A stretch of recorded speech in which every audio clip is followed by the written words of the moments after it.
எடுத்து குடிங்க சொன்னீங்க. அடிக்கிற வெயிலுக்கு வந்து பெருங்குளத்துல டீலாம் குடிக்க முடியாது. பாருங்க உங்க ஊர்ல பஸ்லாம் என்ன பஸ் பிஎஸ்டி. அதனால நான் டீ குடிக்கல, ஒரு ஜூஸ் மட்டும் குடிச்சேன். ஆனா அதை வீடியோ எடுக்க மறந்துட்டோம். அப்புறம் எங்க கேமராமேன் என்ன சொன்னா, வாழ்னா இந்த மாதிரி சொர்க்கத்துல வாழணுங்க, ஒரு லேண்டே வாங்கி போடணுன்ற ஒரு பிளான்ல இருக்காரு.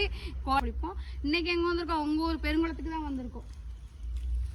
இன்னைக்கு எங்க வந்தா நம்ம மாரியப்பட்ட சுவாமி பெருங்குளம் அந்த கோயிலுக்கு தான் வந்திருக்கோம். வாங்க உள்ள போய் நம்ம சாமி கும்பிடுவோம்.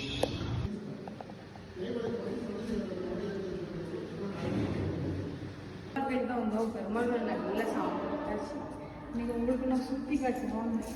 உங்க ஊரை உங்களுக்கு இன்னைக்கு பெருங்குளம் வந்தோமா. பெருங்குளத்துக்கு வந்து குளத்தை பார்க்காம போனா எப்படி இருக்கும்? நல்லா இருக்காதுல்ல. அதனால இன்னைக்கு குளத்தை பக்கம் வந்தோம். குளம் நல்லா இருக்கு, நிறைய மீன் கிடக்கு. ஆனா குளிக்கலாம்னு ஆசை இருக்கு, ஆனா பயமா இருக்கு. ஆழமா இருந்துச்சுன்னா எங்களுக்கு பழக்கம் இல்லை பார்த்தீங்களா. அதனால ஊஞ்சல் மட்டும் கழுவிட்டு போகும். அப்பயாச்சும் வெள்ளையாரியா பார்ப்போம். ஆனா நீங்களும் சொர்க்கத்துல வாழ்றீங்க. இதுதான் செம்மையான ஊர். உண்மையிலே சூப்பரா இருக்கு இந்த ஊரும். பெருங்குளமும் சிவகலையும் சூப்பரான ஊர். இப்பெல்லாம் இருக்கிற கொடுத்து வச்சிருக்கணும். நாளா இப்படி இருந்தா டெய்லி வந்து குளிச்சிருவேன்.